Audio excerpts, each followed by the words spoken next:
Hello, hello, hello, good morning, and welcome. You are on the mountain with Rick and the one and only Infidel 1258, Dwayne Cunningham, and it is time for Off the Cuff, episode 14. First things first, sir, how do you take your coffee? Oh, I'm a pretty adamant, like milk. I prefer milk. I probably what you would call it is like two milk, no sugar. Not a fan of big salt, sugary drinks, but a little bit of milk for sure. Alrighty, I bet Jim loves to hear that too, right? I used to be a white N2, gotta be, covering up the bitterness, but I've grown to enjoy black coffee a lot more. I still sometimes do Yeah, like the flavored creamers and whatnot. I haven't put sugar in a long time, but yeah, I really like some of those flavored creamers. yeah. You know what? I do too, actually. But it, I think like you're suggesting, it's more of a once in a while. I'll go for like Starbucks, and I'll get. If I was gonna say one drink that's a specialty drink that I really like, it's an Americano, which is an espresso product, and then it's oat milk, and it's steamed oat milk, and then they there's a bit of a sweetener that's like a brown sugar sweetener. I think it's called a brown sugar oat Americano or something like that. And but I'm talking like probably three times a year. Like otherwise, it's just two milks in my Folgers coffee, the cheapest stuff you can get me. Right? Yeah, I Mm. don't really drink the Folgers too much anymore. Um, really, I mean, a lot of times I'm drinking decaf. But like that was one of the things that made me super excited was when I noticed that they started carrying Timmy's in my local grocery store. So Tim Hortons decaf is usually what I'm brewing nowadays. When I'm Nice. at least like in here where I brew my full pots, because aside from that, which is like I love brewing a full pot of coffee in a drip maker because like that that's going to last me about 2 hours worth of a stream. And so it works out well for the interviews, works out well for most of my streams being about 2 hours long. And then, other than that, like if I'm not in here and specifically making coffee for streaming, then I'm fresh grinding beans with some Ceylon cinnamon sticks and making it in a French press, treating the coffee better. But as long as it's coffee, I'm good. Like that's really what it comes down to. As much as I prefer hot coffee over iced coffee, as long as it's coffee, I'm gonna enjoy it. So, what have you been up to lately? I have not been able to keep up with your content nearly as much as I normally like to, and that it really sucks because I definitely have been seeing your thumbnails up, and I know you're still plugging away at it and making oodles and oodles of content. And for anyone out there who is not familiar with Dwayne Cunningham, definitely check out his channel, Infidel 1258 on YouTube, and he is constantly posting great stuff.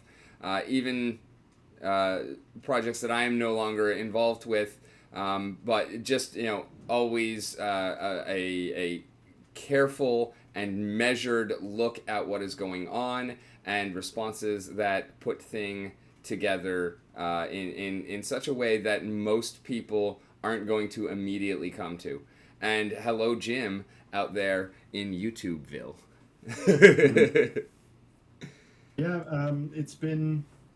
We touched on this a little before we went live, but I mean, I would say that this season, this summer season, with being a father of two, 7.5, 9 years old daughters, it's a summer is a different time because you end up, they are at a school, and so because we send them to public school regularly, which means that once June rolls around in Canada, that's what it's like. June is beginning of summer, and September is the end of summer, and so it's a totally different lifestyle for that 3 month window where they're home all day. You're now trying to spend time with them and get your regular work done, and for me, also creating YouTube content simultaneously trying to play a video game that really does require my time and attention.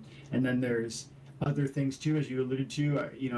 I'm still playing Golem Overlord. I'm still touching Splinter Forge as much as I can. Those games are providing like next to no financial reward from a U.S. dollar valuation at this moment, but the commitment level to either of them is not particularly onerous. And yet this space is requesting more and more and more of me, is what I'm essentially pointing to, and I think will keep doing so. And I think for anybody who is interested in this space, you need to kind of almost know that in advance, because NFT blockchain based video games are exciting because they reward you for your time and attention, but then you need to commit time and attention. And so you only have a finite amount of that. The important thing to really that I think is so key, though, it's just like remembering always that like your time is worth something, and you only have so much of it, right? So whether you're playing a game or having fun with your family, you only get so much of it. And so the summer was really crazy with I guess stretching me in across all those dimensions. We had tons of fun. My girls and I, my wife and I, we went away. I went to a place called Kelowna, British Columbia. There's a place called Green Bay Bible Camp, and it's this like family-oriented Christian camp where we get to spend time together as a family, but then simultaneously, husband and wives get to go off and be by themselves and do adult-oriented events. Like we had a date night. There's tubing, there's water skiing, there's tons of different events happening, and so that was beautiful and wonderful. Looking forward to doing that again next year. And then there's just been other special moments too, just with my girls. And now we're going to Disney World on September 2nd. So it's been actually a stretching season, from work, YouTube, NFT gaming, as well as family, but in a really good way also. Yeah, that actually sounds like an absolute blast. And I love the fact that they had things set up in such a way that you get family time together, because obviously that's very important, but also parents' time apart is also very important. And it sounds like that was a good experience and pretty well run for you. I am not with my children currently, and that tears me up. But like, yeah, it's definitely one of the larger hurdles of parenting is having that ability to maintain your status as a couple and that connection. And Yeah. I feel like that's actually a great topic that you probably have some great insight on. Like how do you find are some of the best ways to maintain that balance? Because I know it's not easy for anyone. Yeah, I would say that's true. One of the things that I say about children, and I do think this applies to any relationship that matters to you, is this idea that, because sometimes young couples who are about to have kids, who are thinking about having, they'll ask me as a man who has children, like, how difficult is it from a commitment perspective, time wise, and I'll say money wise, children will cost you as much as you let them.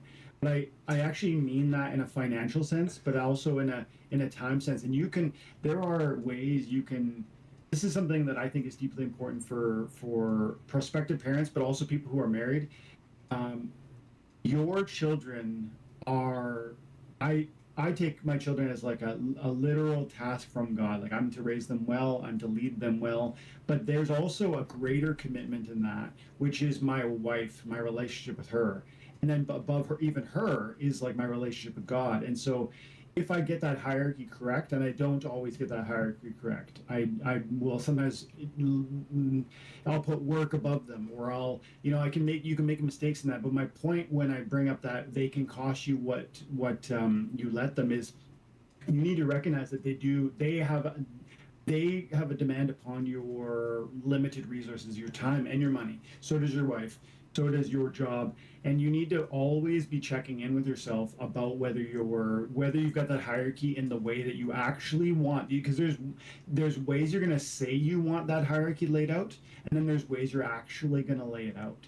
And so there's a thoughtful self-reflection that's necessary, at least in my life, maybe not in your life. Maybe different people are kind of more attuned to getting this correct just intrinsically or inherently.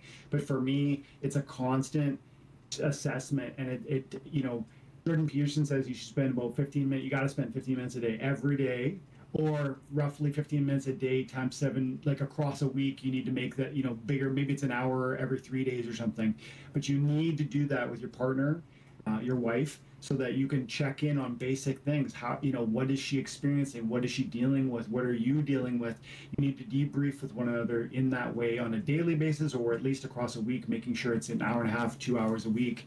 And I think goals like that, again, there's like, for me, it's like a thoughtful, it's a,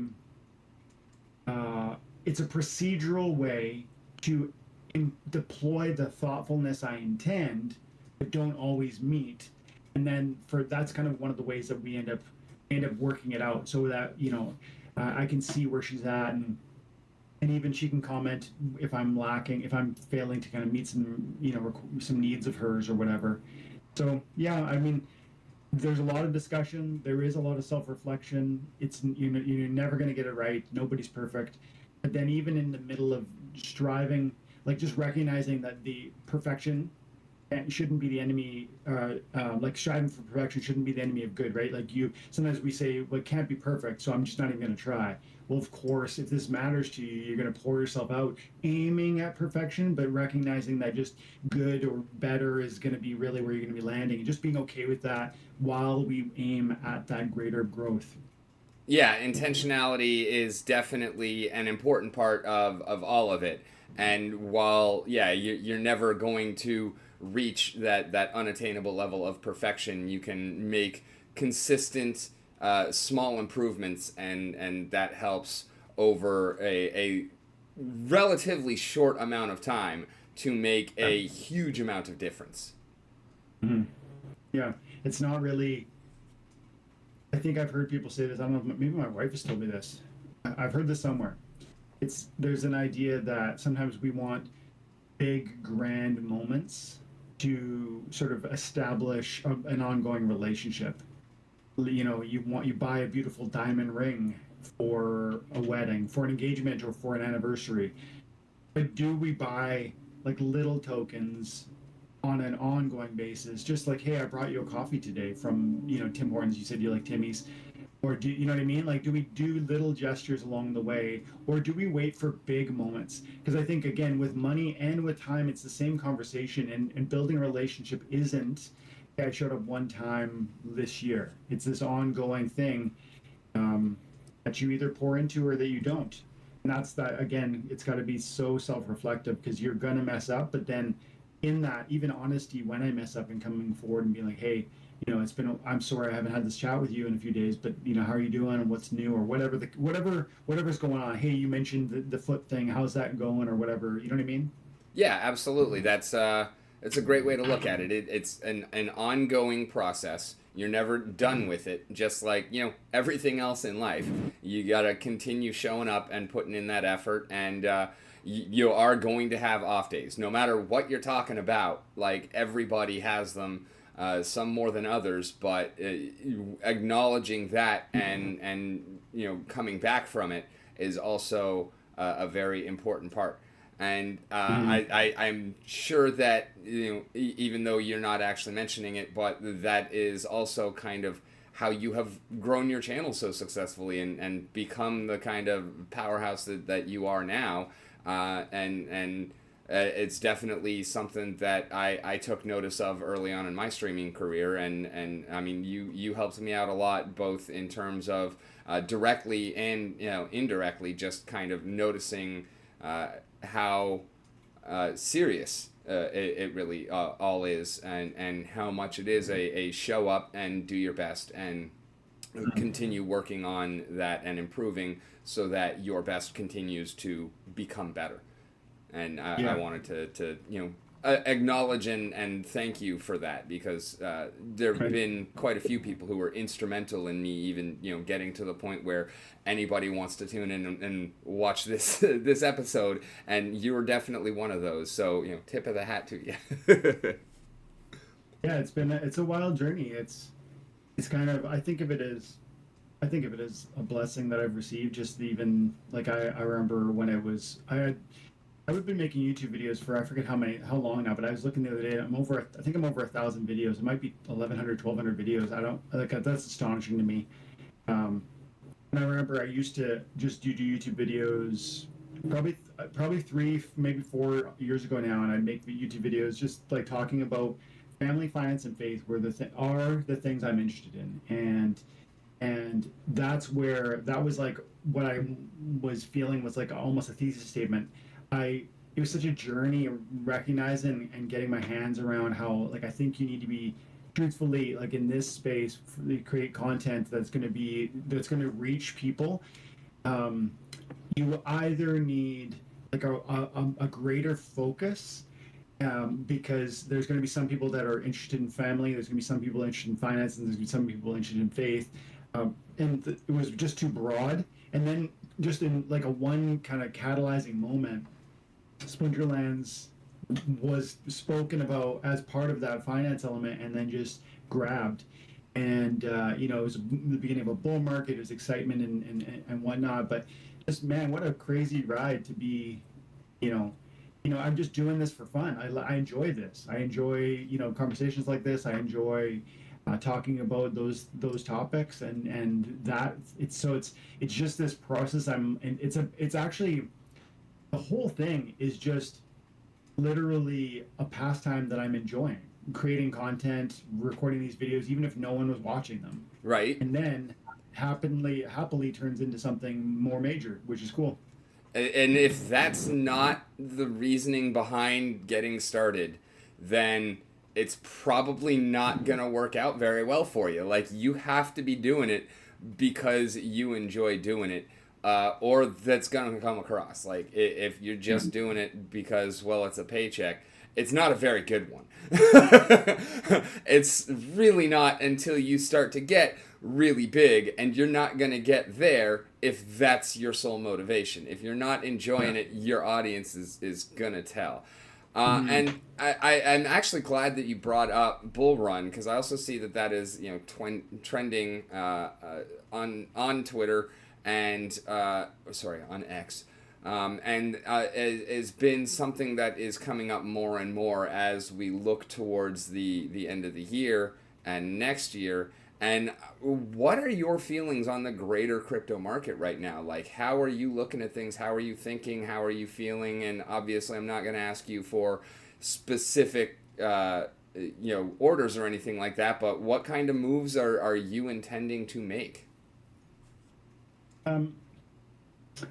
I think I'm interested first in I feel like there's a couple parts to the question. And one, almost like, what are my thoughts on the actual, expectations around bull or prolonged bear?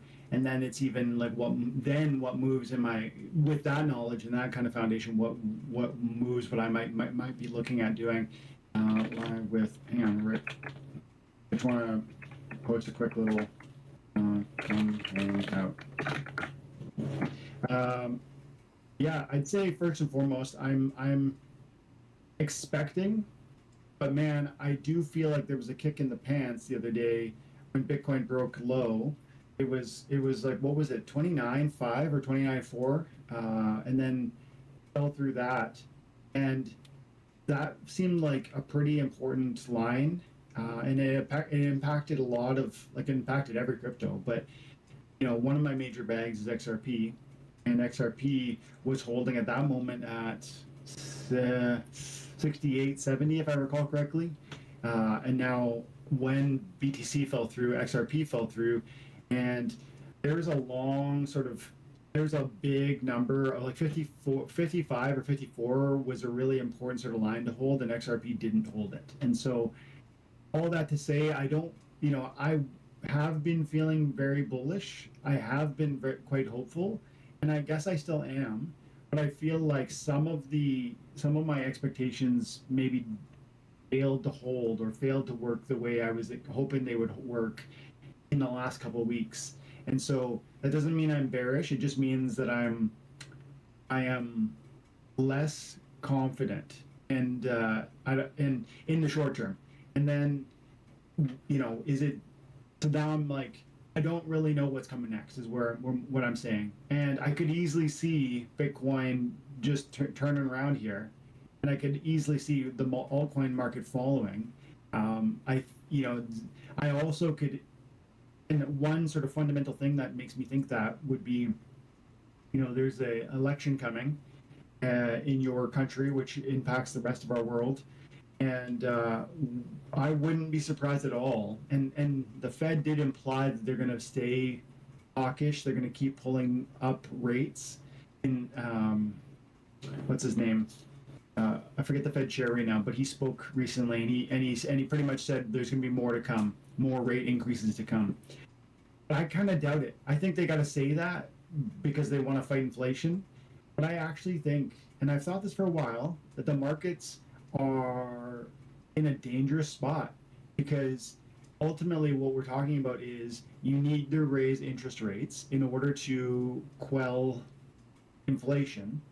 And inflation is literally a dollar killer, and maybe even there's so many downstream negative effects from inflation. High inflation can literally tear apart your economy, and I think is already, and has in some ways already, torn apart the American economy. Absolutely. But it needs to be fought. And even fighting it doesn't mean you fix the inflation that already exists. That's one of the problems, because it's like the wood is rotten to some extent now. The foundational wood of the economy of America has rotten because of 50, 60, ever since the disconnect from the gold, the gold standard, which I think was, oh man, it was under Nixon. So I forget what year. August they 1st, finally, 1973. Yeah. So that was like the last time there was any connection with gold, and that major turning point has been the beginning of the rot of the economy, and that structural damage is not undone by now quelling inflation from 2023.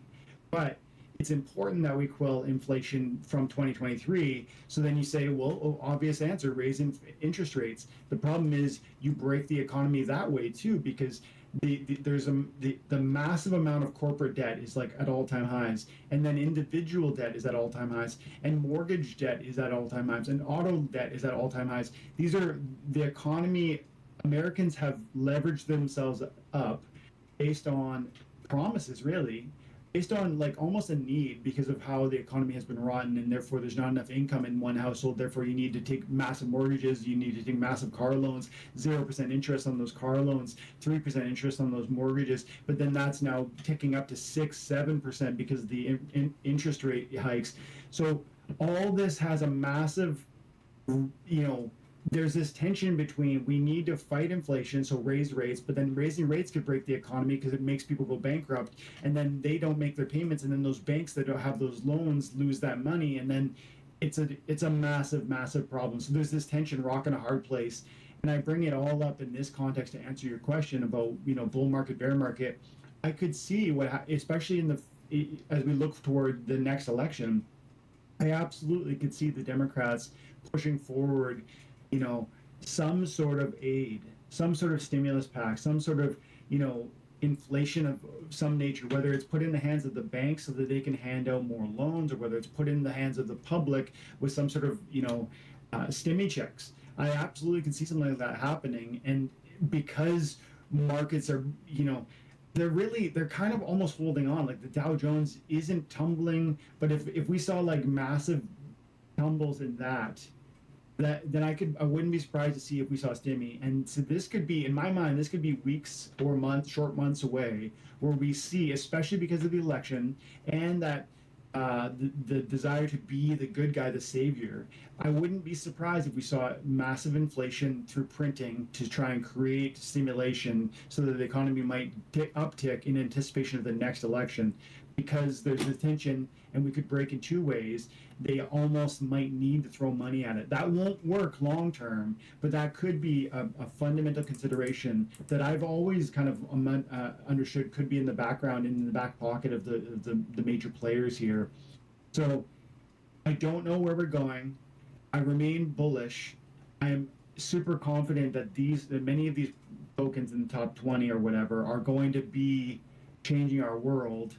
I don't know if it's days, weeks, months away, and I'm okay with it not being. I'm not in a rush, but those thoughts I just shared with you are a bit of the framework for why, in the short term, I could imagine fireworks happening out of a fundamental sort of path, if that makes sense. That makes absolute sense, and I think you very well elucidated kind of the pitfalls that lie on both sides of that particular equation. Uh, do you feel like there actually is a way out? Like, do you think that the economy is actually in any way salvageable? Because I'm kind of leaning hard no on that. Yeah. Um, there is there are some simple answers, but simple answers to difficult questions are not really. I don't know. I you know what I mean? Like it's like the simple answer. There's two simple answers. I think it's pretty much a no, unless you go to some sort of gold standard where you end up repricing gold at probably $10,000 or $20,000 an ounce. And that what that would look like is like if you look back from I think it was in the 30s when when the American government seized the gold and said it's illegal to own gold, pure gold as like in troy ounces like in tokens, and what they did in that moment is they said don't worry, we're going to pay you fair and square for this. They bought the gold for $20 an ounce, and that was the value of gold. Like a dollar, like if you a $20 note, US dollar note would have said on it like exchangeable for a gold, like an ounce of gold at that time. But then immediately after doing that, like I mean immediately, they just repriced gold at 30. And so it's like, can you imagine if I had a command over you, Rick, and I was like, hey, you got to sell me all your crypto assets, your Splinterlands assets. Let's say your portfolio is worth 5 grand. You got to sell it to me for 2 grand, and I'm gonna immediately reprice it for 5. Like, but the power of fiat, the power of the American government, like literally, they can just demand that. And if you don't want to break the law, if you don't want to hide your gold, if you don't want to hide your keys, if you don't like, you're just compelled by that power. And so I bring that up because I honestly think the answer is no. There's no saving the economy unless there's a total turnaround and I can't see how this would happen. To be honest, I can't see how the government would get to a place where they're willing to admit that their Keynesian approach, which is what we're in, this is like a Keynesian, we can just inflate the economy to save the economy. That's at the core what they're trying to do. They want to create money to stimulate the economy, to make it grow, and then once that growth can allow it to sustain itself. That's essentially the core thesis they're working with, and they have been working with for at least 60, 70 years. But really, you might even go back to the 30s Bretton when they Woods, first yeah. began. Yeah, and so.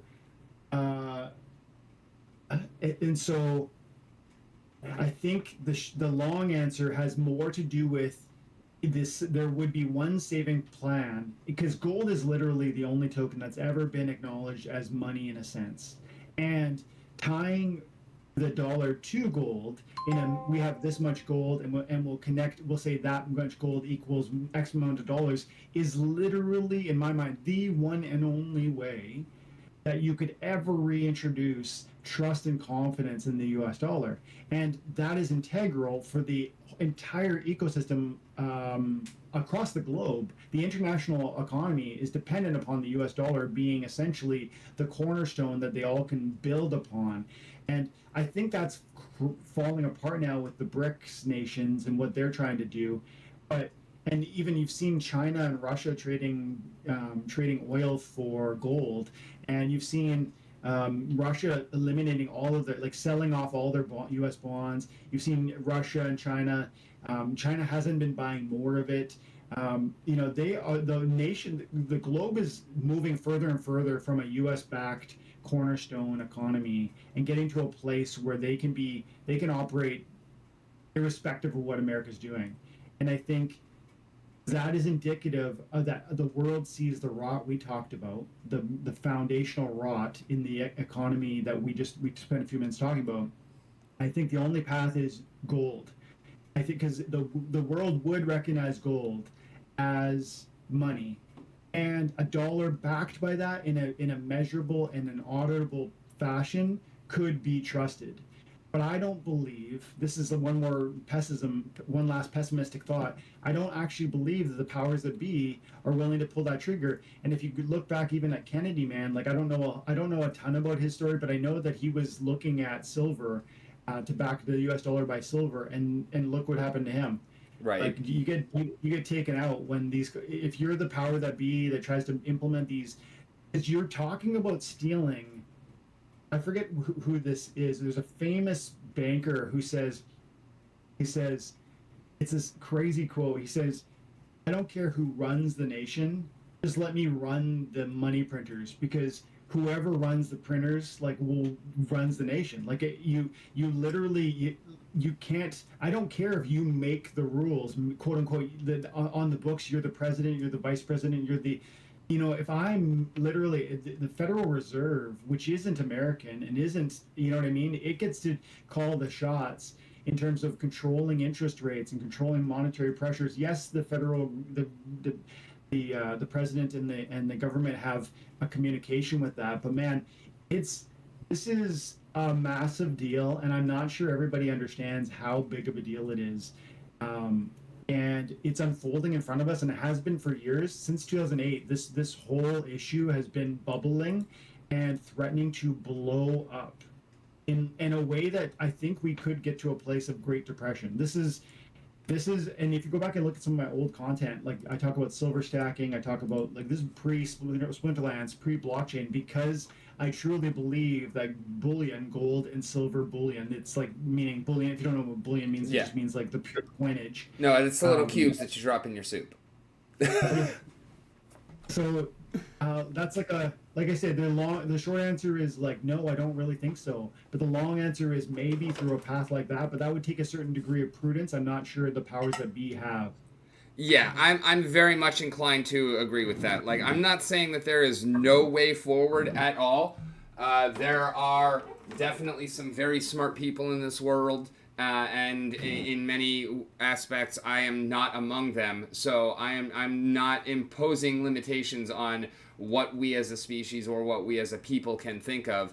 But I do see the hard no part of things is whether or not those solutions would be politically palatable, and whether anybody with the ability to enact said solutions would actually have the gumption and or wherewithal to do so.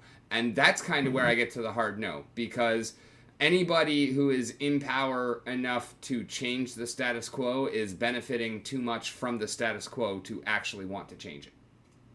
Mm-hmm. Yeah. I think that's a good way of saying it, but I do think this. I forget who the number I threw out there was when I said 20,000 for an ounce of gold. It might sound ludicrous because an ounce of gold is under 2,000 right now, but there's math you can do, and is done by really. I think it's Ray Dalio. I might be mistaken about that. Ray Dalio. No, it's not Dalio. Dalio is an interesting man, though. He's got a lot to say. I've read some of his books. But let's see.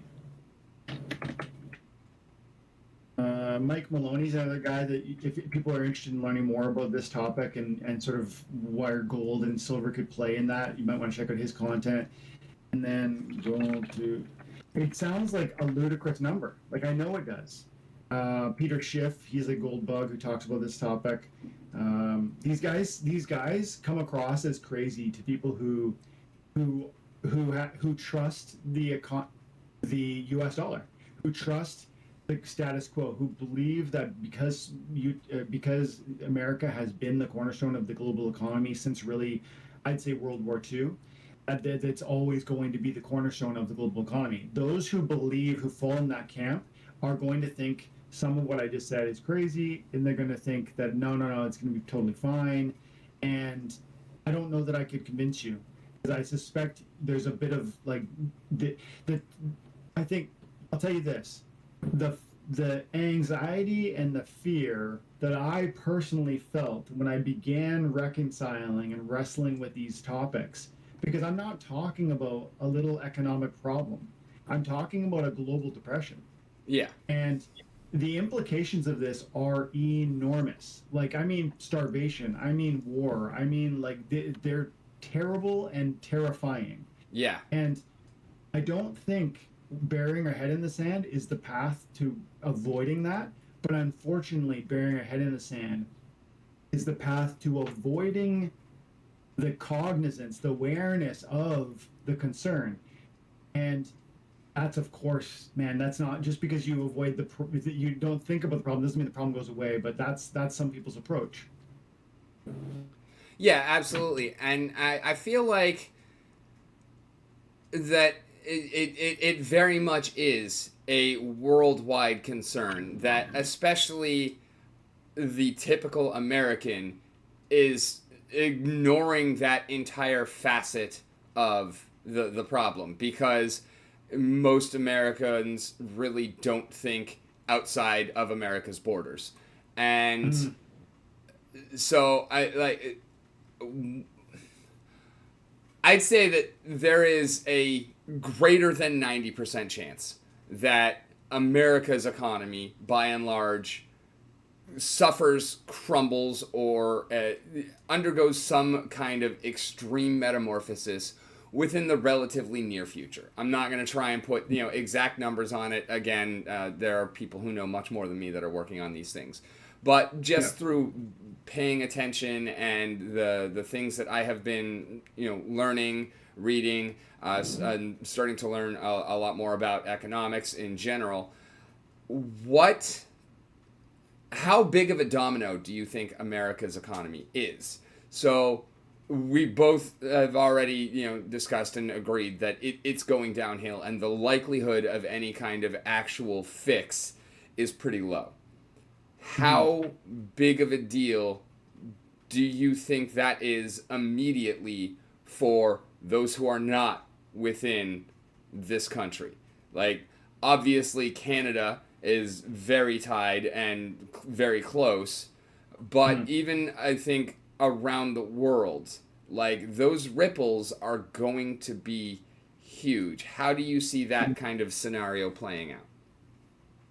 Yeah, that's a fun question. I mean, fun in the sense of there's just a lot of meat on the bones, but it's not fun in the way that it'll play out. Yeah, very much so. Yeah. I mean, one of the things, so the first thing is the amount of debt. Like, I don't know if everybody knows this, but when America prints bonds, they sell those bonds to interested investors. At times in the past, that might have been American citizens who just believed in the country and wanted to essentially lend America money so that there could be a good war effort. That happens in World War. That happened in all the wars, really. But you sell bond debt, and it's like, hey, we don't have America. America doesn't have the money we need to continue with what we're doing here. Does anybody trust us for the next 5, 10 years, 30 years? And we'll give you give us your money from today, and we'll give you like an interest rate over the next 5, 10, 20 years. That's what bond debt is. But now it's gotten to a place where that bond debt, especially because U.S. has been the cornerstone of the economy, is not just bought by U.S. citizens or even moms and pops who just want like a little bit more interest for their kid. That would be a thing from the 80s. Even you buy a bond for your kid, $500 bond, and just let it mature over 30 years and let them get a little bit of savings. That's historically what this would have looked like. But in a modern day sense, bond debt gets sold at marketplaces to countries, to major banks, to corporations who want a static amount of interest over a long duration of time, 5, 10, 30 years. And so what that means is that the U.S. owes trillions of dollars to other nations. And so a failure of the U.S. economy could absolutely have downstream effects to failures of other economies. And I actually think with the U.S. being the cornerstone of the economy. I think that's true. The global economy. You can't buy. Technically, you're not supposed to buy oil outside of U.S. dollars, meaning other nations have to hold U.S. dollars in order to transact oil. Now that's been being broken in recent years. Like I said, Russia and China were doing some stuff, and I think Iran was trying to do some stuff. And frankly, this is where one of the strangleholds that America has over the world has allowed them to retain the power longer than they might otherwise, which is SWIFT. The SWIFT network is how the globe transacts money. Different countries transact money one between another using the SWIFT network.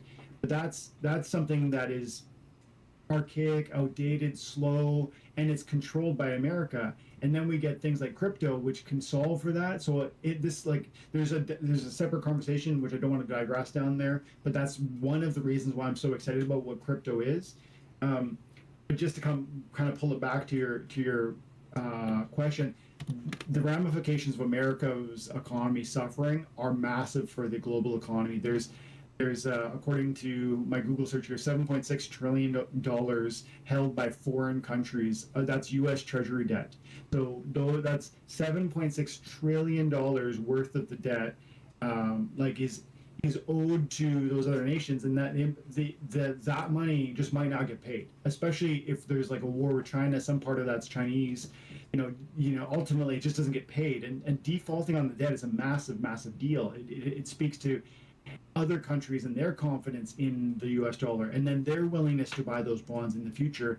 And we've seen times where those bonds just aren't bought, and then the Fed comes in and buys them because that money needs to reach those US dollars.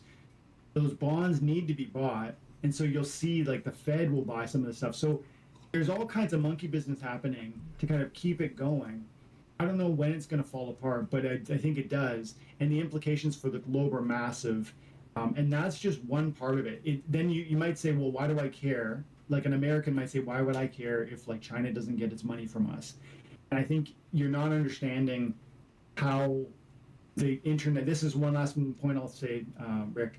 You need to understand that our global economy is so intertwined from a manufacturing standpoint that if there was a shut off, look back to 2020 with the Kuf and the C-19 stuff. What happened there? We saw like masks not coming from China. We saw antibiotics, which I think America's antibiotic supply is like 96 or 98% produced in India, and it just doesn't come.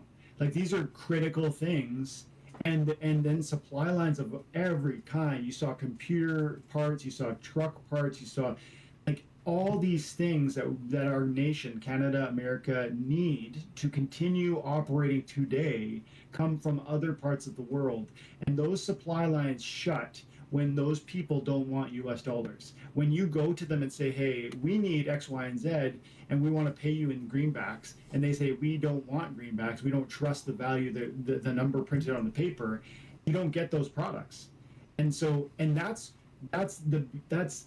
the tip of the iceberg, because if you really understand what that means, you're talking about I think a 10 to a 30-year transition where America would suffer through a massive depression because you don't have the supplies you need, and you need to start ramping up production domestically for those things you need, and the lack that you'll experience in that generation, it would be so enormous. And that's not just going to be America; it's going to be Canada too, because we don't do any of the things you know what I mean? We send our lumber to other nations so that they can process it. It's like we aren't ready for this sort of reset at all. And so the question is one last optimistic note. The answer is individual preparation. Learn to literally do some of this stuff now. Maybe this is 5 years away. Maybe this is 10 years away. I don't see a path where this doesn't happen. And so take time when you have it to prepare as you see fit. That's the way I've always, ever since 2008, I've been walking that out. Yeah, absolutely. And just to put a little bit of a finer point on it, you mentioned the U.S. national debt in the trillions, $32.731 trillion currently, and going up hundreds of thousands of dollars every minute. Like, it's insane how much money we owe. So yeah, good advice for everybody. Start gardening, start growing your own food, start learning how to build something, tanning, metalwork, woodwork, whatever. Use a little bit of your time, because we all get that same amount of 24 hours every day, to prepare, because I agree with you 100%. I don't know if it's a year or 5 years or 10 years down the road, but it's definitely coming, and we are not prepared. And no society is prepared for what is coming. It is going to come down to individual preparation, and I'm not prepared. I'm more prepared than most, but I'm by far not prepared. Like that's a crazy statement to throw out there, like to just say, oh, I'm ready for everything. No, you're not. And it's one of those things of, you don't know how long it's going to take. You don't know how long you're going to have to be prepared. But when it starts to happen, you're going to realize that you had more time than you thought you did, and you still didn't have enough. Mm-hmm. And you talk about the 30 trillion in debt.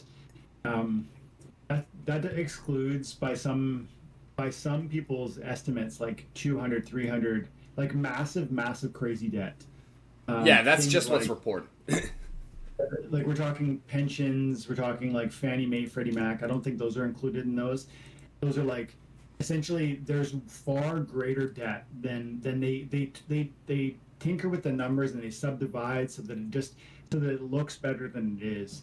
And it's really, really bleak. And then you get into something called derivatives. If you want to go down this rabbit hole, guys, there's just so much to learn about. But I mean, derivatives are the idea that, anything that you own, any asset, can be packaged and with other assets and then resold, and that's a derivative of the first asset. So you have asset A. Let's just picture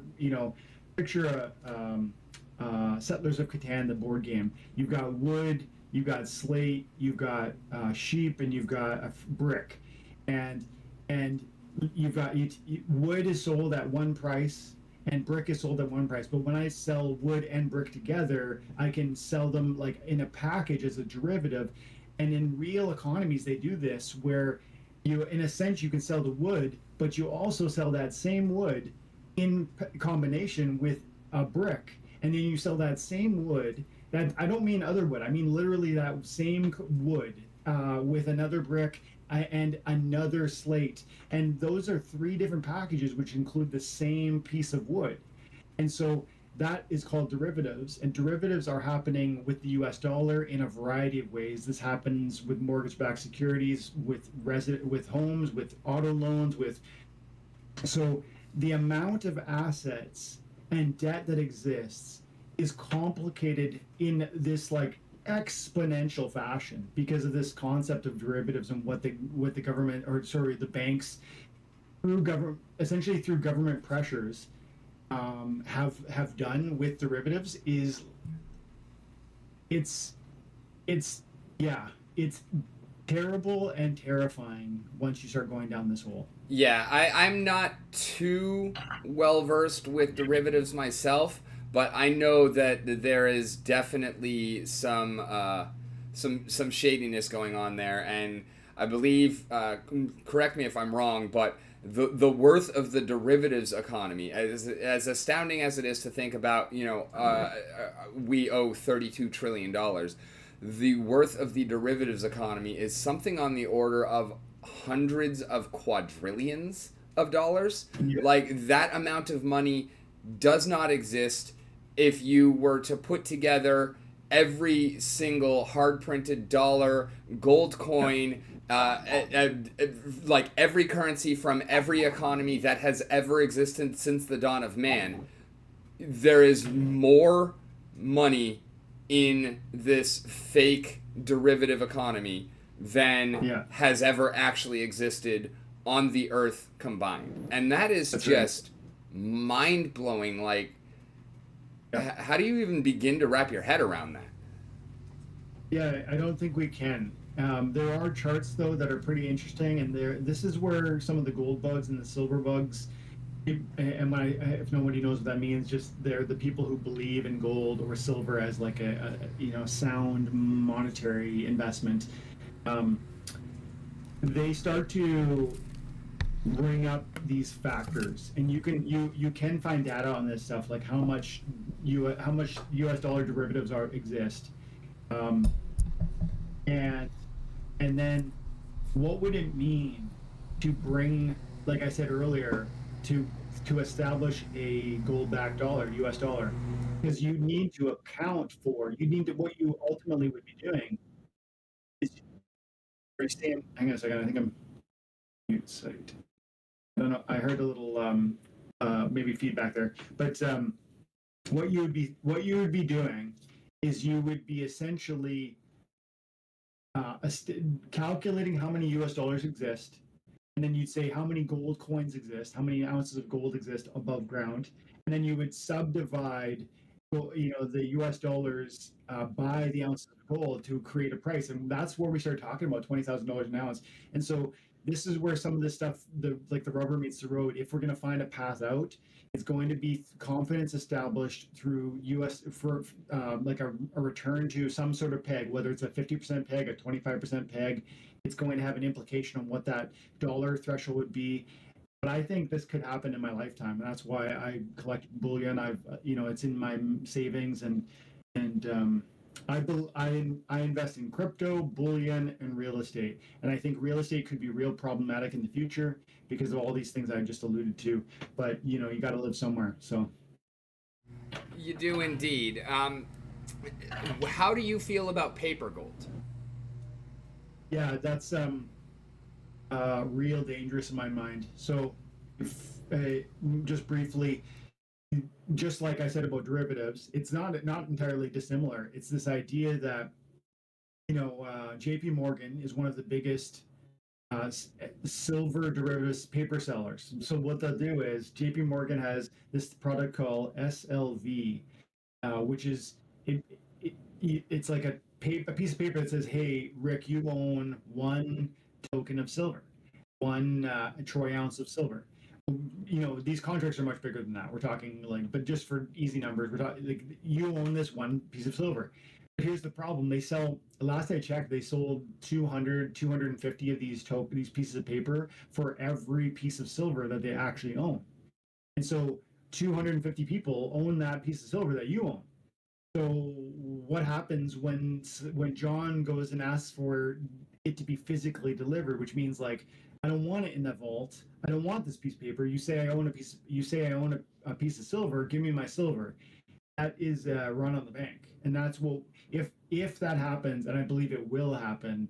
You're going to see an absolute erasure of the SLV in terms of the consideration that it poses on the valuation of silver. So what does that mean? Silver currently sells for about $24 an ounce, US, and that is taking into consideration all the demand for silver that can be satisfied by the sale of SLV. So people want exposure. Certain investors, big money investors, want exposure to silver. They don't go out and buy troy ounces and store it somewhere because that costs money, shipping costs money, security costs money. They just choose to trust the SLV. They buy the SLV and they're okay with it because they don't actually want physical delivery. But I'm saying if there becomes a bank run that undermines the reliability and the confidence that exists in a product like SLV, which is paper silver, then what you end up doing is erasing the impact. Like, I mean, that will have zero, paper silver sales will have zero impact. There'll be a disconnect. You'll see paper silver certificates selling for like $5 a troy ounce because they're worthless. They can't be truly cashed in on, and you'll see true physical silver being sold for 50, 60, maybe more dollars an ounce because people who want physical delivery of the silver aren't going to trust the SLV paper. So to answer your question, I don't buy paper silver. I don't buy paper gold. I have no interest in it. I think those economies are, again, in the same way derivatives, we talked about that. It's so precarious. It's only as reliable as the confidence that the community walks in, and we're one run away from that happening. Yeah, And so absolutely, and that's very much the same kind of outlook that I have on it. I unfortunately don't really have any stacked.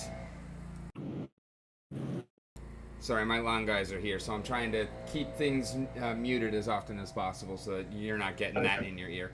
But yeah, I think that the paper gold, paper silver, exactly, all of the problems with it that you outlined. Like there is more there than there is there. Like so at some point, like yeah, it's there's going to be a run and you're not going to be able to get it, and that is the also the problem with moving back to the gold standard. As much as I feel like it would be the kind of best, most likely route to success in terms of rejuvenating the economy, it would cause so many problems and make many of the already extant problems so much worse, and it would continue to just make the rich richer and the rest of us even worse off. Yeah. And as so, I kind of as a follow up, and I do expect that the answer is going to be very much the same.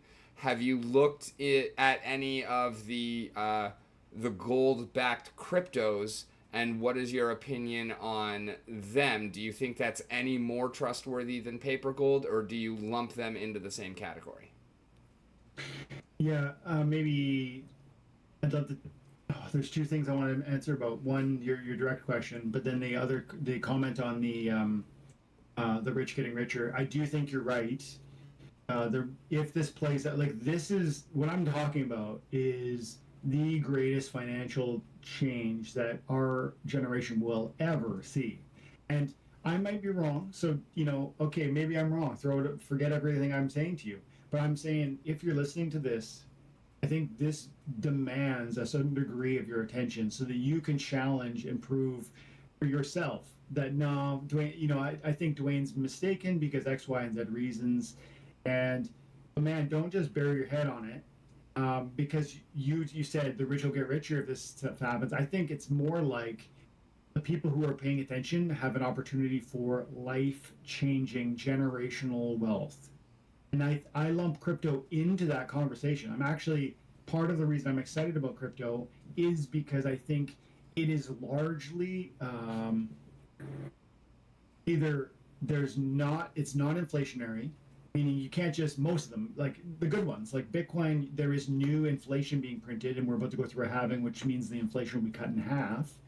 That means what I'm saying is like the number of tokens being created every 10 minutes will get cut in half next April or March or whatever it is.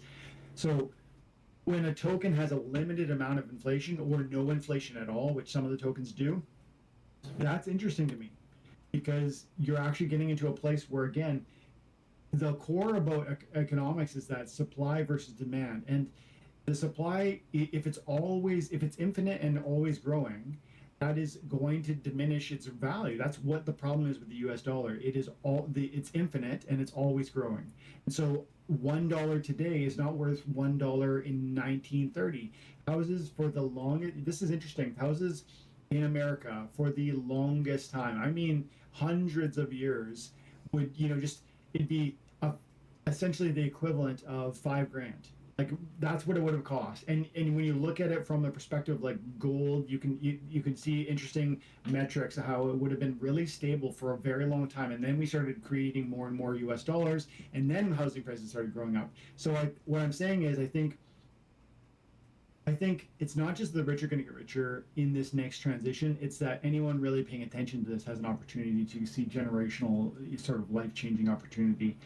Um, and then there was another question about SLV or G the oh yeah, where does crypto line up in that conversation, and what about crypto backed by gold?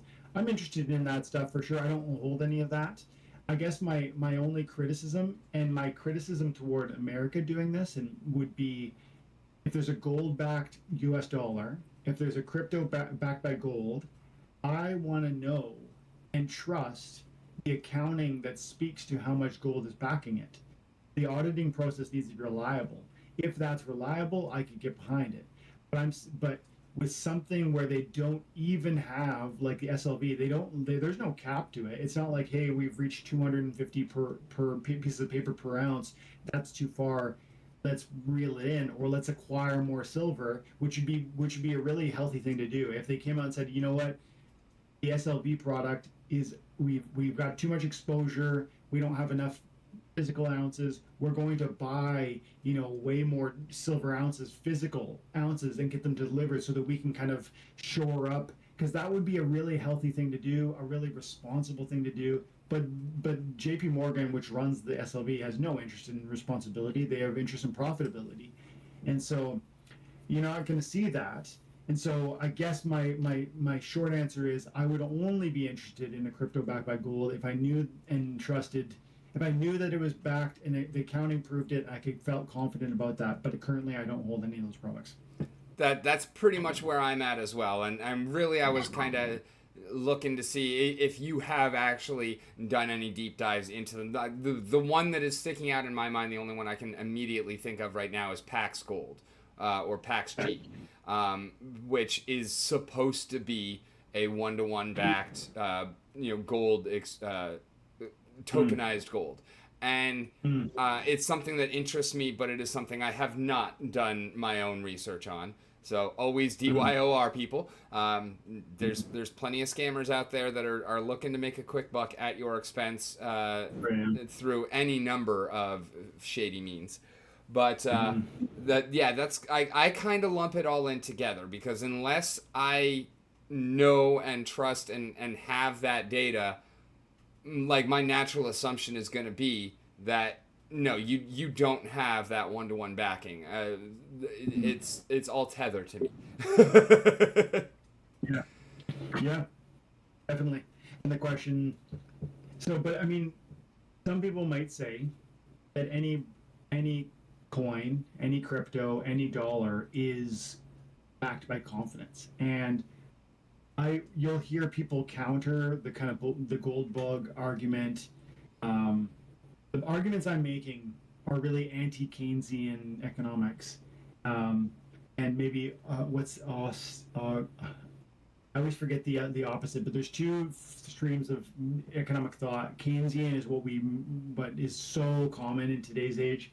But there is a different idea, which is essentially like there has to be boom and bust cycles. We have to, like, inflation can't save the day. We have to just, what would happen if all this, in the best case scenario, truly, we would see a return to a gold-backed standard. It would be a real season of pain, because the outside world would stop receiving US dollars and sending goods that we need. And the American economy would start building those things for themselves again. There would be,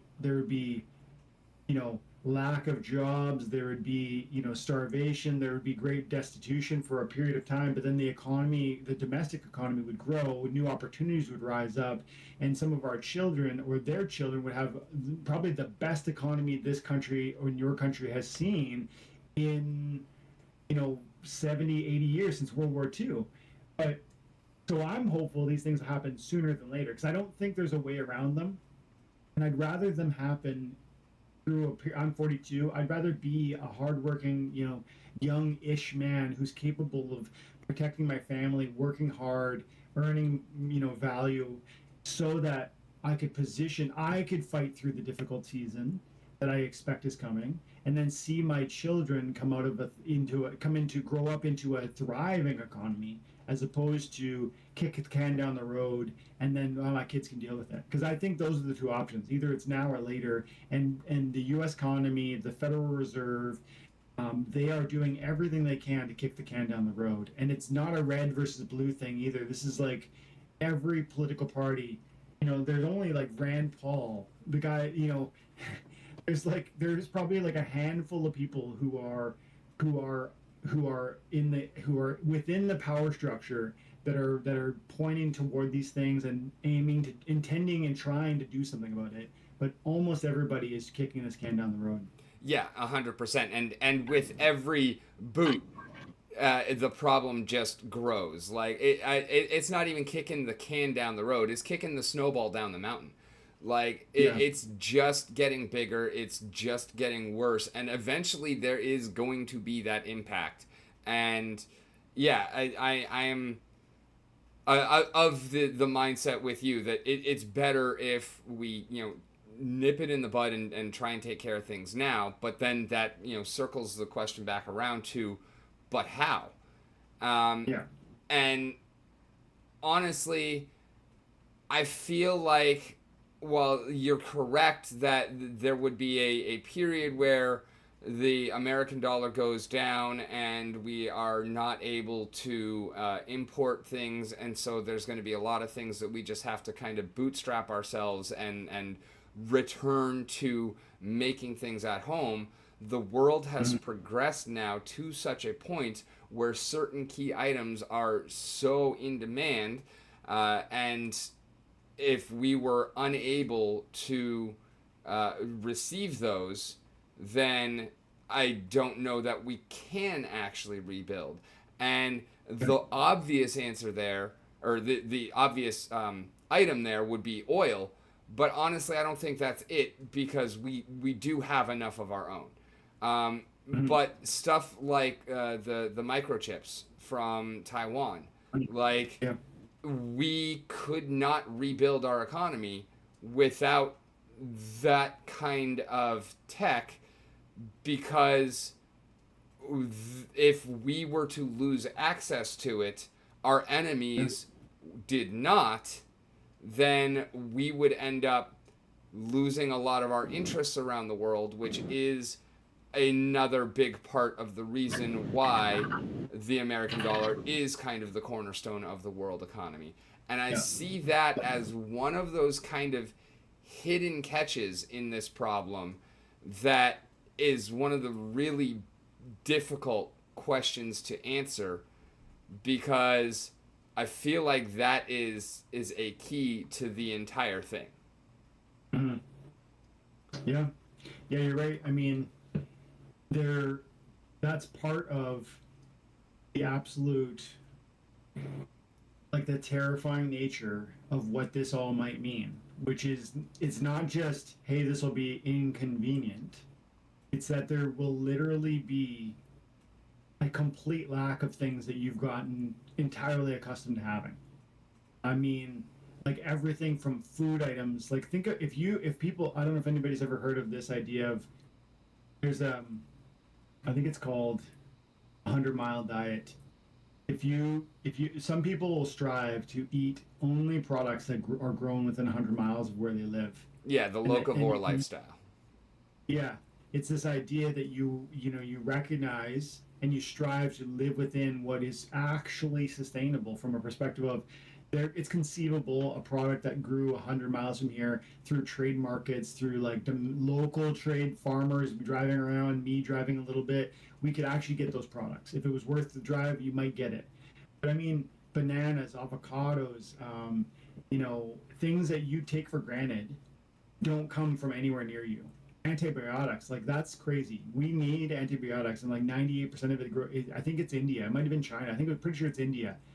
Like, it's wild that America doesn't have access to that. And Trump talked about this. He's like, one of the things that he was like, we need to have access to this. And that is like, almost, in my mind, it's almost a defensive, what's the word?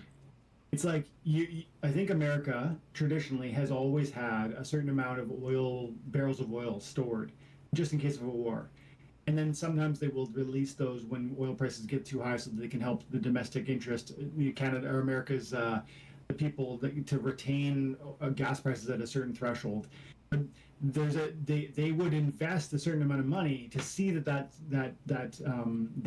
number of barrels is there as a defensive security. And I would argue things like antibiotics are the same thing. Like, there needs to be a store of that, because it's that important. It's life saving. So it's not like, hey, I won't get bananas. It's like important medicine might not be available. Computers might not be produced the way that they're produced today because, like you said, circuit chips come from South Korea or they come from some other part of the world that conceivably isn't even going to be transacting with us because the American dollar is worthless and nobody wants to participate with that economy or receive those dollars. And then what happens? If this happens with other nations right now, by the way. Like it's not like a theoretical thing that, hey, maybe it happens. This happens like now with certain countries that their economies are currently melting down, and they need to then take their melting down dollar, their worthless dollar that's becoming more and more worthless through hyperinflation. They have to get more of it to then go out and buy US dollars so that they can transact with another nation because the other nation trusts the US dollar. But what I'm talking about is a scenario where that US dollar is so worthless that there's nobody who trusts it, so that the American government needs to then spend more and more and more and ever increasing number of those greenbacks to get, let's say, like the BRICS dollar, whatever that ends up being, or a euro, so that that can be internationally accepted, so that they can trade for these really key and pivotal resources. It's a massive deal, and it's not just an inconvenience. Like and again, I just don't see how this doesn't happen eventually because the path that we're on, even like during the C19, like there was such a crazy amount of printing that happened in that, and the stimulation checks that went to the public, all of that was intended, like I said, to try and inflate the economy to let it grow so that it might sustain itself. But you're blowing hot air into into, I would argue, like a dead body. I think that's not the path to rejuvenating it. The metaphor of dead body might be not quite right because I think there's a path to reviving it, but I think it almost needs to fall apart and then a domestic resurgence through a total new focus on how America turns in and builds its own things, and that would create real meaningful jobs and employment and new revenue streams and new saving because those people aren't going to be speculating on a stock market with their dollars and cents in that world. They're going to be saving, and true savings by the average family is a path to restoring our economy. Historically, Americans had savings to draw upon, and currently they don't. And that's in part because there's all these green candles available in the Dow Jones or in crypto. But man, there needs to be this like reset, or whether there needs to be or not, I think there's gonna be. And out of that posture of reset, you'll see a new intentionality around savings, which will then breed a new confidence in the U.S. economy because the individuals have savings, and that will be a transformative season. But I don't know that I think it's probably decades away.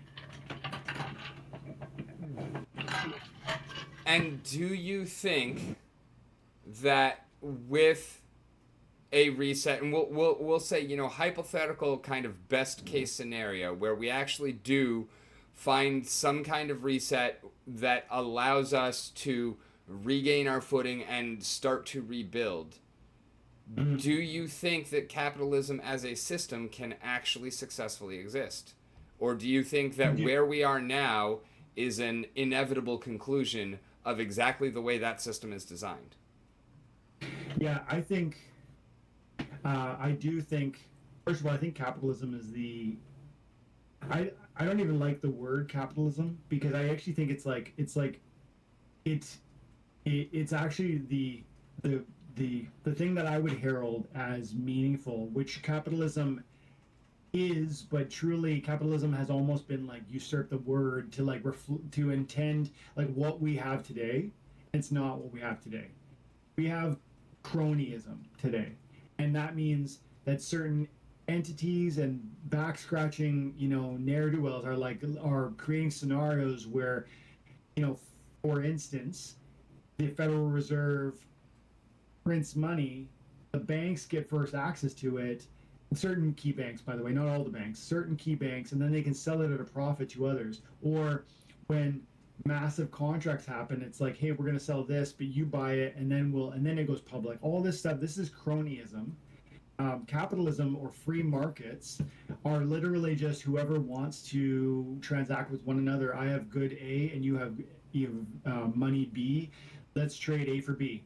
And we're both willing partners. So that's a free market. And there's an X amount of demand for product A, and there's X amount of money B in the system. And that is going to create through a free market interaction, a supply and demand crunch that's going to establish a free market value. That, to me, is always going to exist as long as communism doesn't sort of reign, because that's entirely different. Communism, in a nutshell, is really a controlled economy. That, at its core, it's the government can prescribe value. It can determine how many doctors, how many fishers, how many farmers we need. It can control all the assets and prescribe the allocation of those through a controlled economy. And I'm saying the best economy that's ever existed in the history of man is a free market where no one oversees. But I think the term is the invisible hand. I think that's from Adam. I forget his name right now.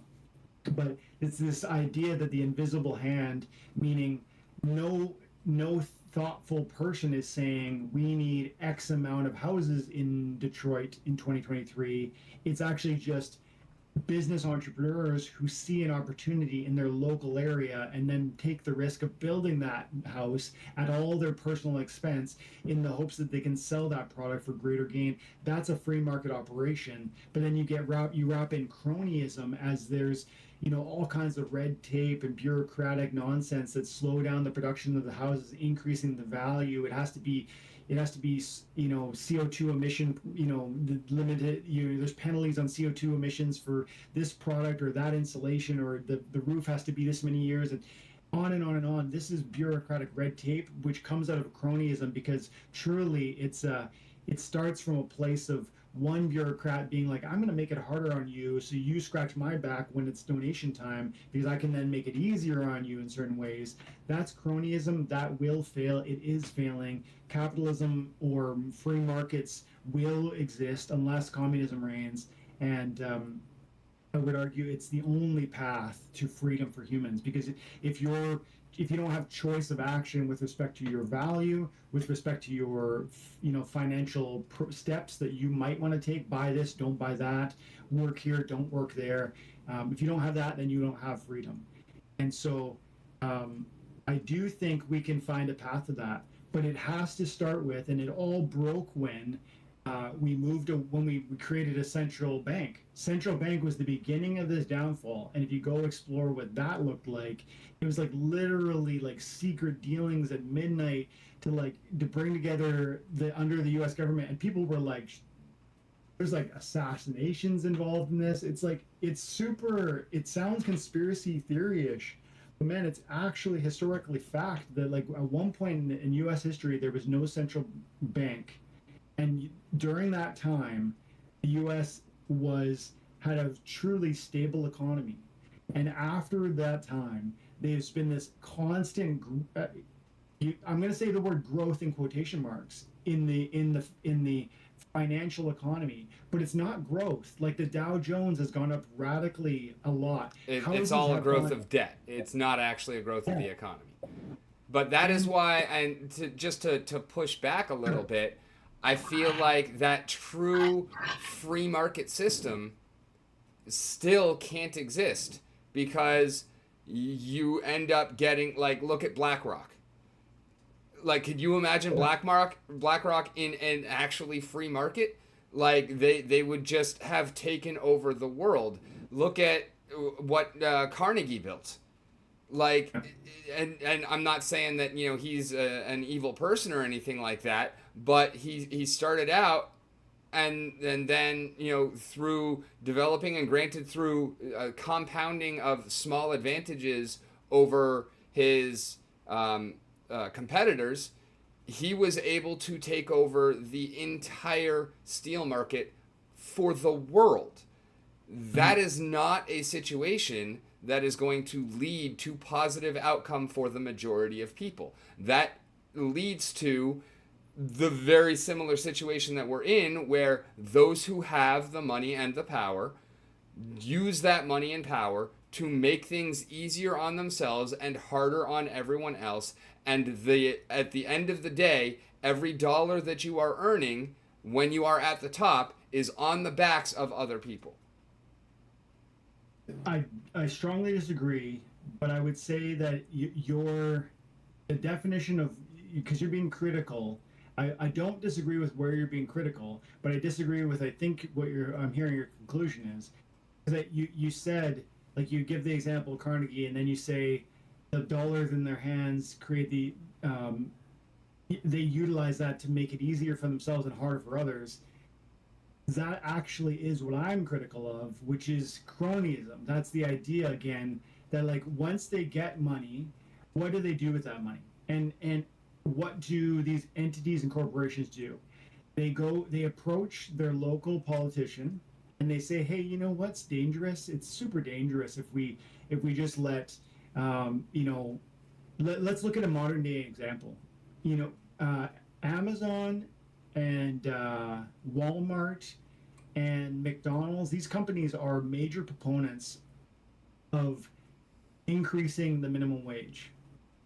Is that because Walmart and Amazon and McDonald's are, sweet people run by beautiful, well-meaning Absolutely individuals? Not. No, it's because they are actually already entrenched in power, and they're using that existing power and financial strength to now entrench their power further by establishing barriers that will eliminate or impede new competition. What do I mean? Other burger, look at Walmart. Walmart is this megacorp, this massive blue big box building that sells everything under the sun: groceries, clothing, everything you might need for your household. So they've got this massive structure. They've got a lot of staff. They've got a lot of big profitability. They've got a recognizable name that people can trade and buy and sell. I assume they do. I actually don't know this, but I think they're publicly traded. And then you start getting this money that can be used to pursue and influence elections in ways that, hey, we'll support you. We'll donate to your political cause, John Doe, is so long as you support our interests. And one of the interests we might want is because we love people. We're going to make sure that they get, it's so important. We do a $15 minimum wage. That's something that around my area is like roughly a number, but in different areas it's going to be whether it's $7, $15, $20, whatever the number is wherever you live. The idea about minimum wage is that it helps the little guy, and I would argue to you that it doesn't. No, and it is important that when you are working that you are earning enough to make a living. But you're absolutely correct that the reason why McDonald's, Amazon, Walmart want that $15 minimum wage is because the mom and pop shop down the street cannot afford to pay their workers that wage, and therefore it eliminates the competition and allows them to rake in all of the money. And in addition to that, they don't care about paying out that $15 because 90% of what they're paying their employees is already going back to that business anyways, particularly in the instance of Walmart. If you work for Walmart, you shop nowhere but Walmart. Why? Because you can't afford to shop anywhere else but Walmart. So, yeah, you are 100% correct that minimum wage is not going to solve any problems and is also the biggest corporations are the ones lobbying for it the hardest because it benefits them over anybody else.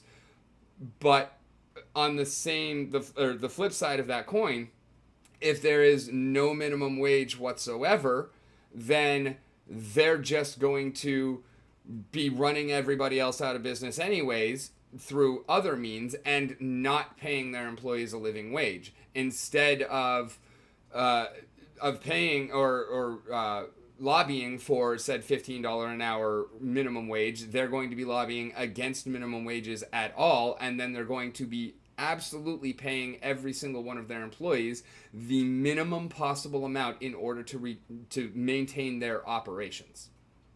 Yeah, I half agree, but again, it's the devil's in details. When you talk about the idea of they would pay them as little as they possibly could if there was no minimum wage, I would argue that that's true, but then I would go from that place and say, here's the problem with the conclusion. That means if there's no minimum wage, and Walmart's offering you like nothing. Let's just say like relatively nothing. And there's no minimum wage. Well, you can get a better quality of work experience working at the small mom and pop where you know John Doe who owns the place and who treats you with respect and shakes your hand when you walk in the door and is glad to see you and wants you there, as opposed to this mega corporation where nobody, you don't even know the person who owns it, let alone who's present. They're not present. And I would argue little things like that start to tip the scale toward the favor of the small place. And then there can also be there can be an interesting work experience where you actually have an opportunity to impact the growth of that small little operation. You can't move as a worker at Walmart. You're not going to move the needle in terms of how well Walmart does, but at a small mom and pop, you might, because of people start coming there because they actually love the service. People start coming there because you give a slightly better product. People start coming there because they know who owns it or whatever the case may be. And so you can move the needle on that. And then even though the wage might be comparable or maybe the same, let's say in this context, because there is no minimum wage and they're both paying you, as you say, almost nothing, or let's say as little as is possible, I would say there's an outsized gain opportunity in the smaller operation, which becomes interesting to you as a participant in that ecosystem, because any gain felt by the owner, is going to be potentially enjoyed by and will be enjoyed by, to some extent, the operator who's running it. Not on a one-to-one basis. Hey, Dwayne, you did great, and you're going to share my profits, but on a we're doing better, we're growing, our business is booming. And Dwayne, I see that you're part of that, and I know if you leave and go to the neighboring burger shop or whatever, they're going to enjoy that benefit. I'm actually going to then start seeing benefits, and so that's a free market response to the critique around they won't pay you anything. I would argue in every circumstance, meritocracy is going to lead to a place where the person who carries value is going to demand that value, and they're going to create that value. And that's another separate point. The idea of they're going to create that value. In the example, I guess my argument is really based around the idea that there isn't finite resources that we all draw upon. There's actually an infinite amount of resources that we draw upon, but that infinite is pulled back or limited by the red tape that exists, which then diminishes new thoughtful innovation and creation, and that new thoughtful innovation and creation, which we can't even imagine right now. And you can look at SpaceX and how they like revolutionized that. You could look at what Tesla did with the Tesla vehicles. That didn't exist before them, not in any discernible, appreciable, interesting way. And yet they step into these markets and they revolutionize it. So there's a path to create new wealth, even where there's none even imagined. And that's the path that, if it was truly no red tape, and I'm not saying what I'm talking about would be free of problems, but what as a bit of a olive branch between our two positions, Rick, I would say, in my example, in my sort of envisioned optimistic future, you would get to a place where merit mattered, where merit was rewarded, but you weren't guaranteed anything. I don't mean I like unions can be a problem. They can go too far, and I think they have. The minimum wages can be a problem. They can go too far, and I think they have. The cronyism has led to those things. You scratch my back, I scratch yours. And if we truly were a free market, there can be problems that come out of that, because you allude to, like, they won't pay you anything if they don't have to. And I think that's to some extent true. So you can go too far. But I'm saying merit in that world would matter. And you absolutely can claw your way out. In fact, this was our history, man. This was, we're talking 200 years ago now, probably, as we get into this conversation. But those who worked hard would have been able to climb out. And then you might argue, well, there's certain instances around racism or whatever that they would have been literally abject poverty and there's no way out. Yes, see, there are complications with the solutions I'm proposing, but I don't really believe it's fair to say that those would. I think the core is merit. If merit matters, if it's a true meritocracy, and I think we can aim at that. That's a path to seeing a true regenerative new economy and new country, and I don't see any other path. I I understand where you're coming from, and I respect your viewpoint on this, but I also like you. I feel like you're trying to separate capitalism from cronyism as if they can exist separately. Well, Hmm. cronyism does not require capitalism. Cronyism is going to be part of any system because that is human nature. And granted, that is the downfall of other systems as well. And I am not advocating for communism here either. That is Hmm. patently proven it does not work. However, Hmm. I'm just saying that capitalism is also patently proven that does not work. No system that we have tried has worked, and it is time for something new, not more of the same. And I'm not saying I have the answer here as to what that Yeah. could be, because I damn sure do not. And that is the big problem I feel that we're facing is we know the road we are on leads to ruin. I But if think, we just try and reset it, we would be on that same road. We might be yeah. further back and have some more runway in front of us, but it's still the same road. Yeah, that's an interesting point. I do think there's a path, or there's a distinction that needs to be drawn between, like I said, free market and capitalism.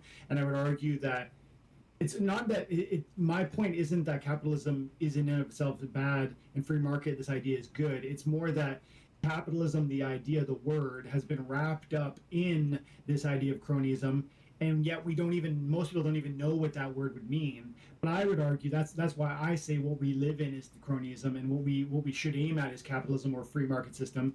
And you say they can't maybe be distinguished or separate, and I would argue they have historically been separated. If you look pre-central bank, 19, I just looked it up, December 23rd, 1913, President Woodrow Wilson signed the Federal Reserve Act, making that was the time when the U.S. had a Federal Reserve for the first time. And before that, what would have happened across all countries? Because I don't believe there was other Federal Reserves in other, like, I think that was the season of history where all countries started getting Federal Reserves, the central banks. I mean, and before that, what happened was you would see these busts and booms in a domestic economy, because what would happen is a country would their gold was their money, and so what would happen is country A would have X amount of gold in their country, like literally physical gold within the four walls of their country, and when they needed to buy things they don't produce, it either came from gold they had in their stores, or came from gold they had in their ground, and that was it, or they didn't get it. And so you spent gold and it went out the doors, or you gained gold as you sold products others needed, and that was how trade happened. But you know what happened? A consequence that people hated about that, if you look back and study history, is that country would have seasons where you're creating or offering services that's drawing in gold. That's going to create a boom. And then you're going to have seasons where people don't desire your products, your resources, your innovations, etc. And you're going to see an outpouring of the gold, and that has an impact on your domestic economy, and it means you have bust and booms. And we thought we could create this central bank that would avoid those, and by introducing a US, like a currency token, we could stabilize, erase all busts, and stabilize, and return to boom cycles. Every time we're about to bust, we could return to a boom by printing more of this currency, so that we can prop up the failing economy, survive the bear, and then reach the next bull. That's in the nutshell what we did in 1913 when the U.S. moved to a central bank, and every nation followed suit. And in 1930, when they moved away from the gold standard partially, and in 1960, whatever you said it was, when they moved away finally, this is the outpouring ever since 1913. And literal, like, presidents, like, there were, oh man, I wish I could, I might need to find it offline. I don't want to show a piece of material to you that's from a different YouTube page, but there's this amazing 30-minute video that comic caricaturizes and like makes it humorous this whole idea that pre-Federal Reserve, pre-central bank, there was like a stable economy. Houses cost, it was like 5 years worth of sort of income is what you would have needed to buy a house. And now we're like, we're, in my area, you're talking probably 50 grand is average income, and we're talking $1 million houses. So I mean, that if you start to measure income, annual income versus cost of a house, that's one way you start to see how that whole core moment is what broke and is what's the problem and is where some of the, because you talked about like sustainable living. You talked about how an enterprise that's paying its team needs to pay them appropriately so they can live. I totally agree, but here's the problem. It all comes back to how we've wrought and degraded and erased the value of the currency we're paying you with, which is a problem of currency, not of money. Money is there's a distinction, and again, this is a Mike Maloney thing. If you guys want to go check him out, he says money is something that it's money that it's divisible, transferable, portable. It has all the characteristics of historic. I mean, thousands of human histories of our years of human history. Money, gold was money, and it's good at being money. But then we make currency, and it's terrible at being money because you can make as much of it as you want, and that's where things fell apart. Where it starts to be, how do I live off this wage? It comes from that place of the dollar you're being paid with is being rotten. It's being rotted at its core by not accidental, not oops, how did this happen, but by intentional corruption and cronyism, where banks are literally controlling how the Federal Reserve. Let this blow your mind. Rick, you might know this, but anybody listening, the Federal Reserve prints a dollar into existence. It never existed before that. And they spend that dollar at a dollar value. Like, this is worth $1. Here, I created it out of thin air, and I'm going to give it to you, Rick. Now, you are going to be the second spender of that. But because I just created $1 out of thin air, I diluted the system of dollars that exist. I made more of them. Now, each of them is worth less. Even though it's only $1 in my example, I've diminished that dollar's value by creating that one to give to you. And when you start to say, well, it's not just $1, it's trillions of dollars. I print trillions to give you trillions. It actually has a noticeable impact on what the buying power of that is. And this is so keenly observed as you look at the cost of houses. People like that their houses go up in value when you own a house. But you've heard more and more and more over the last 10, 20 years, this new generation will never buy a house. Why? It's because I'm telling you right now, guys, it's because the dollar is being diluted through creation, because this cronyism exists where the Fed, which we've empowered and is not American, is allowed to print US dollars to then give to the American government to spend in however they see fit. So they're the second spender of it. Fed gets full value, US government gets, like, let's say 95 cents on a dollar, and then it goes to that downstream through the banks, and you're going to get 92 cents on a dollar. And I'm saying it's been rotten to the place where it's probably something like 1 penny for what would have been a historic US dollar. Like, I mean, 100 years ago, before the Fed did what it did, I literally think $1 then, and you can look at this, you can see how much a suit would have cost as compared to an annual salary, how much a house would have cost as compared to an annual salary, how much food would have cost. All of this stuff can be measured then versus now, and you really see that, especially housing costs, it was so stable for hundreds of years, and then we tried this experiment with money and currency. And that's where all of the rot comes from. And so that's why I go back to the beginning of the conversation, Rick, where I talked about that gold back. If we could get to a place where, and this is maybe a big if, but if we can get to a place where we truly believe that the US dollar is gold backed, and I don't mean they say it is and it's not really, and they don't actually have the gold like JP Morgan is doing with silver. Actual one-to-one backing, yeah. Yeah, or even it doesn't have to be 1-to-1. It could be 2-to-1, or some people are advocates of a 25%. Like, so and then you start getting into a question of, well, you'd have to immediately. That's why I talked about $20,000 goal, because you'd have to immediately, recognizing how many U.S. dollar currency units exist.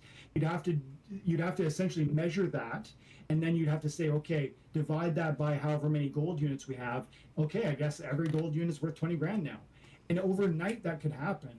And then in that moment, you'd be saying, look, anyone who has 20 grand can come get a gold coin for me. And if that was upheld, which, by the way, at one time during Nixon, they literally closed that gold window. So again, you'd have to prove that you're willing to walk that out. But if you walk that out, you're going to see a total end to inflation, to the sort of the monetary efforts that have created the worthlessness of the dollar, and therefore the worthlessness of the wage, and therefore the almost the frustration of this generation, where I can't buy a house, I can't earn a meaningful living. It's like worthless, and people like feel there's a frustration that exists. It's coming out of this core historic event, the central bank creation, monetary change from gold to dollars, and then the erasure and the rotting of that dollar. And that's why I say it's cronyism, because that is literally these few bank guys being like, hey, this would be really great for us. Again, he said, I forget who said that, but he's like, I don't care who runs the country, just let me run the money printers. That is what we're talking about, and it's all interconnected to your criticisms too, which I agree with, but I just feel like it's like, do you see what I'm saying? Like, maybe the knife's being put in the wrong place. At least that's how I see it. Yeah, I 100% agree with 90% of what you say. Like, we're in agreement on a lot of things, but whereas it seems like you are pointing to the creation of the central bank as the cause of cronyism, I regard it as the natural outgrowth of the cronyism that was already inherent within the capitalist structure. Interesting. It's just hard to disprove that. I definitely, I have to admit, I can't say to you, I can't prove to you, no, you're wrong there. You know what I mean? And I would argue, I'm willing to even say, as I look back, when we're offline, I'm going to try and find this cool video. It's a 30-minute, like I said, cartoon caricature of this whole historic moment. And it's funny, it's entertaining, it's deeply accurate and thoughtful. And it talks about this was like literally a usurping of the U.S. government that happened, and people don't even recognize it because it's the United States Federal Reserve but that it's not. The Federal Reserve is not American. It's not the U.S. It's not federal, and it's not a reserve. It is the worst name in history, aside maybe from Northwest. And so, but to come back to your point, this was like in my mind, this was an overtaking, and I think you're saying essentially that overtaking, that like usurping, is destined to happen in a system where there's free market profitability available to individuals. And I think you're right, at least as far as it will take strong, brilliant advocates, and it did take strong, brilliant advocates. Some presidents who like literally, there's gunfights that broke out over this stuff. And like I say, I don't believe for a second that JFK got disappeared like he did. I think it's because of what he was going to do with silver. JFK, silver-backed dollar. I think he was the last president. This is called Executive Order 11110. The Senate passed a bill on May 23rd by a vote of 68 to 10. Kennedy signed the bill into law on June 4th, 1963, and on the same day signed an executive order authorizing Treasury Security to continue printing silver certificates during this transition period. This was going to be the implementation of a silver-backed dollar. And the people who run the printers took care of this guy.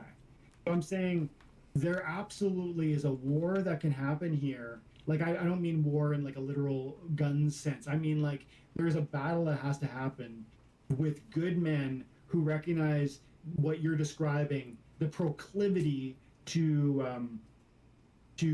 let's say you know, you know, malicious growth within this system. Those who would want to steal and sort of extract without putting back. And then there are people like Kennedy, and maybe other politicians that exist today. There's a few that I could name that would fight for the purity and maybe the clarity of vision that I think is possible to allow generationally this to be renewed, and then there'd be a new fight in the next 10, 20, 30, 40 years where there'd need to be a new set of visionaries who are fighting that fight. So it isn't something that I'm saying could be one established and fortified forever. It's something that needs to be established and fought for eternally, because you're right, people are terrible to one another, and certain individuals will be so terrible that they will do everything they can to entrench their own power and extract from others. But I'm saying I truly believe there's a path where for optimism, if certain people I guess fight for it effectively like Kennedy was trying to do. Now, do you think that it is possible, given a successful reset, or of some sort? Again, we'll give the hypotheticals here of the best case scenario. Is there a way that we as a species can grow beyond the conditions that lead from a system that did work better? Because before the creation of the central bank, before we went off the gold standard, everything like that, things were better. They were not problem free by any means, but and there were other situations at that time in which society was much, much worse. But Sure. do you think it is possible for us as a species to actually grow or evolve beyond this cronyism, as you're labeling it? I do think so. I think, but the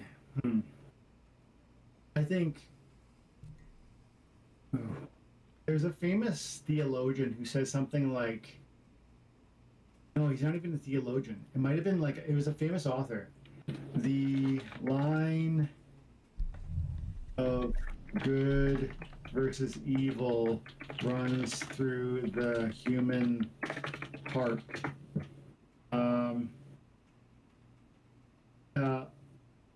Alexander Solzhenitsyn said, the line between good and evil runs not through states, nor between classes, nor between political parties either, but right through every human heart. And I think this is important to the conversation we're having, because it's not like there are good guys that were blue and there are bad guys who were red, or there's good guys who were red and there's bad guys who were blue. It's like every individual is either advocating for optimal growth for your nation, my nation, and the greater good of humanity, probably. I truly I believe, I say this a lot at my church to different people who serve in different capacities. I don't know if you know this, Rick, but I work at my church. I oversee our guest services, which means like all of our the sort of welcoming services, people that stand at the door and greet you, people that help you find a seat in the auditorium, etc. And these people come and they serve for free at our church because they believe that the topic that we're teaching about matters. And I like to tell them that, because I'm convinced that people often think they can have they're unable to have a discernible impact on the outcome of good or evil, as they perceive it. I'm so adamant, I'm so convinced that an individual has an opportunity to be of eternal significance. I think we're actually made for and called into working good, creating order from chaos, establishing things for the betterment of ourselves. But then Jordan Peterson would argue that the betterment of yourself is a really complex idea, because there's the you of the today, August 28th, 2023. There's the you of tomorrow. There's the you of 5 years from now. There's the you of 20 years from now. And all of those have differing or possibly even incongruent desires. It might be good for you to eat a sundae today. Is it good for Rick in 20 years that you eat Sundays every day? No. And so there's this balancing act that we are always working out. We're making a million little decisions. C.S. Lewis says we're making a million little decisions every day that are working yourself to be something closer to like a demon that if you saw it today, it would haunt your nightmares, or an angel that if you saw it today, you'd bend down in your knees and worship. Like, we're literally working toward eternally something of beauty or horror. And I think it's like I said with marriage at the beginning of the cast here. You know, we want to believe that in order to move the needle, or good or evil, you have to make it some sort of grandiose action, and I don't think that's true at all. I think the line between good and evil runs through every human heart, meaning every one of us has this opportunity to enact these sort of little changes, whether it's how you treat your spouse, how you treat your children, how you treat yourself, how you earn a living. These million little decisions you're working are going to have they're going to have impact on those that are in your circle, and then your circle is going to have impact on other circles, and then etc. Now, that doesn't mean that, you know, if Rick tries his best, suddenly the world's going to be perfect. But it means this is Jordan Peterson again. He just talks about like how, you know, you can't worry about those massive goals like, hey, the world's falling apart, or hey, you know, cronyism seems inevitable. You almost just have to focus on, because there's no hope in that. There's no peace in that. There is only frustration and disappointment, because you're striving, again, like I said about the marriage thing. If you're aiming at perfect, and perfect is the only thing you can ever have, then yeah, you're never gonna get there. You're gonna be disappointed. You're gonna feel frustration, and it's just an empty existence. I think we need to focus, therefore, on what we can do in the moment we're given, within the reach we have, and that's why Jordan Peterson talks about like clean your room. It matters. And people say, "Oh, that's so stupid. It's so trivial." No, it matters, because it's like you're creating beauty. You're creating order from chaos, and it has its impact.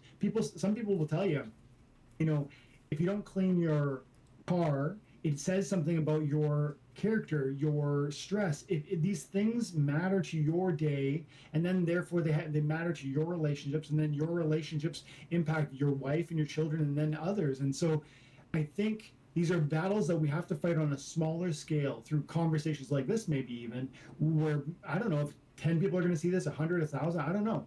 But like, is this even a battle that we're having right now that hopefully brings our community, or even just me and you, Rick, to a different place where we're like, okay, there's something I can do, and that's a place of hope and optimism, even if it's not going to be the hope and optimism of therefore perfect is attainable. It's like, I can move the needle. The people who set up chairs in my church might feel like they're not doing anything, but they're participating in the creation of a system that does something bigger, something, in my mind, eternally important. And so when we pour ourselves out at good goals with the eternal in mind, I think that's where we get the growth we truly want, and then we start influencing others, and we see even more of it. And it's not perfect, it's not a short-term response, but I think that is the thought and the process that I'm walking in when I talk about this money stuff, and how I speculate about how it'd be possible to get to a place where we run a free market, and we fight off cronyism. Because we have to remember too, we haven't touched on this at all, but Rick, like, the free market system, the capitalist system, the cronyism that we're running right now has had positive impacts on the world. It's created technological innovation that never could have happened, that has saved lives, that has created moments, that like has allowed us to explore the moon and maybe other places soon, Mars, according to SpaceX. You know, that doesn't happen under the boot of a controlled economy and I know you're not advocating for that, but I just want to, really delineate between the two ends that I see. So is this perfect? No. Could it be better? Yes. I think the path to making it better is through every one of us fighting as we can by understanding it first, speaking about it second, and acting it out third. That might mean that we don't shop at Walmart. That might mean we pay a little extra to shop at the mom and pop. There's ways we can walk this out, and they actually can have positive ramifications for today and tomorrow and the future.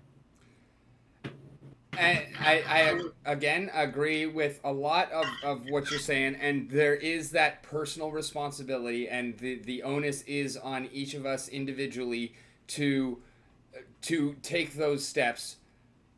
However, my question was not on an individual level, but can we as a species get past the the personal desires and the greed that is what is causing these problems?